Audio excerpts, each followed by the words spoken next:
on lap 115 of the Jack Links 500 at Talladega Superspeedway, one of the most destructive pileups in recent NASCAR Cup Series history, unfolded in a matter of seconds. 26 of the 40 cars in the field were collected in a single chain reaction crash through turn 3, bringing out a red flag that stopped the race for 10 minutes. When the smoke cleared, some of the biggest names in the sport, Blaney, Joey Logano, Kyle Larson, William Byron, Ty Gibbs, and Daniel Suarez, were all done for the day. The man at the center of it all was Bubba Wallace, who had been leading the race at the time. But the moment the driver started talking, the story became far more complicated than one man, one mistake, and one wrecked race. To understand what happened on lap 115, you have to understand what happened in the 98 laps before it. NASCAR restructured the stage format coming into this race specifically to reduce the long fuel-saving slogs that had defined recent Talladega events. Stage 1 was stretched to 98 laps with the intention of pushing teams toward more aggressive racing later. What actually happened was the opposite. Drivers spent the entire opening stage running well below maximum pace, conserving fuel and playing crew chief strategy games rather than racing flat out. Then, Stage 2 opened. The field went to full throttle, and within just 10 laps, the whole thing exploded. That context matters because the transition from fuel-saving mode to full attack mode compressed an enormous amount of aggression into an extremely short window.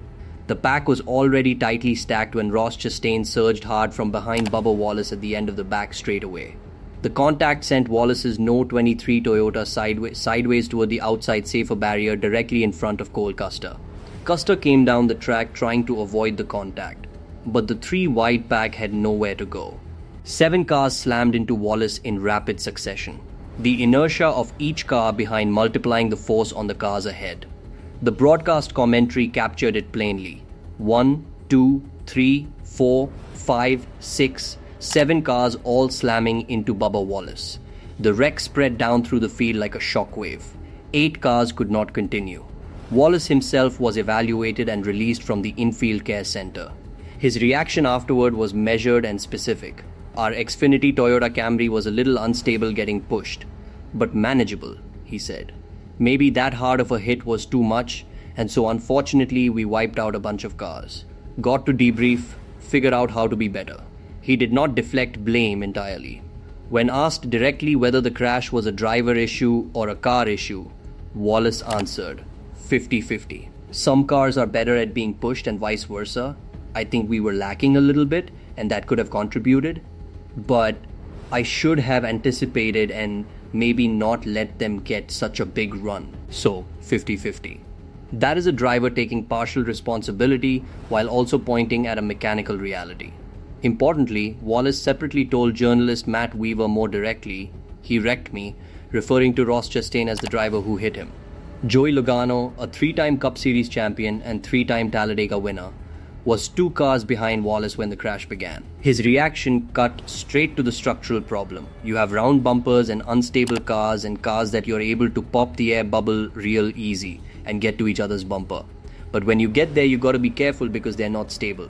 He continued, when you get 2 basketballs against each other, it's not going to push straight. It's frustrating. Then came the line that landed hardest. We've proven with this car we can't race each other without wrecking. Logano noted the field got 10 to 12 laps of actual racing in before the crash ended the day for most of the field. He was not blaming Wallace, he was blaming the package. Blaney gave arguably the most technically detailed account of anyone caught directly in the wreck. He described the cars pinballing off each other, everybody closing fast on the No. 23, and the nose-to-bumper chain reaction that followed as drivers tried to lift and stabilize simultaneously. I don't really know if there's anyone to blame. We kind of just got all bouncing off each other. Blaney also called explicitly for changes to the next-gen car at Superspeedways. I've obviously got my hand up wanting to make a change. We're either fuel-saving or we're running all over each other. Just because that's what this car is and that's how you go forward. On whether those changes would come in 2026, he was direct. I don't really see it changing this year at all. Kyle Larson, the 2-time and defending Cup Series champion, was deeper in the field when the crash began and said he was not even surprised when he got caught in it. He described the intensity at the front of Stage 2 building visibly before impact. They just checked up hard and then I saw smoke and all of it. So yeah, that was just a big wreck. Larson admitted the fuel-saving shift had been more aggressive than he anticipated, and that finding the middle ground between conservation and full racing pace was nearly impossible with the current package. When drivers in the middle and back of the field can already feel the danger building before the leaders crash, that speaks to how fragile the entire pack had become. William Byron echoed the same theme from his position. He pointed out that with the revised race structure removing an extra fuel stop, there was no natural brake to slow the aggression back down once it started building. The field was always going to shift from calculated to chaotic, and when it did, avoidance became almost physically impossible. Austin Cindric added that running that many laps at Talladega without a wreck is structurally unlikely with the current car and current pack sizes. He stated that a majority of these wrecks are fairly accidental when they originate from the front bumper, meaning the environment itself generates the conditions for catastrophe, regardless of individual driver intent. The one driver who came out of Talladega smiling was Carson Hocevar, who navigated the chaos, survived the wreck, and held off Chris Buescher to claim his first career Cup Series victory. Hocevar's reaction stood in complete contrast to the frustrated garage around him. "I'm just so thankful.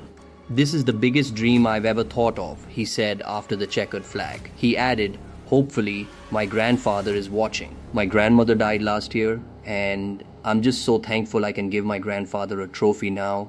Hocevar had visualized the win coming in and said he believed throughout that if his team executed, they would be up front when it mattered.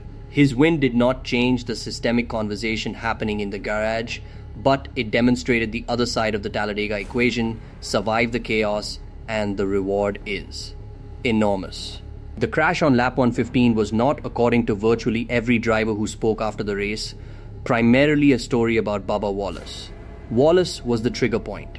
His No. 23 Toyota was the car that got turned and started the chain reaction. That is a fact. But the drivers themselves, Logano, Blaney, Larson, Byron, Cindric, and Wallace himself, consistently pointed to the same root causes: the next-gen car's instability under pushing conditions, round bumpers that make contact unpredictable, a racing package with no middle ground between fuel conservation and full send aggression, and pack sizes that eliminate any margin for error once a car gets loose.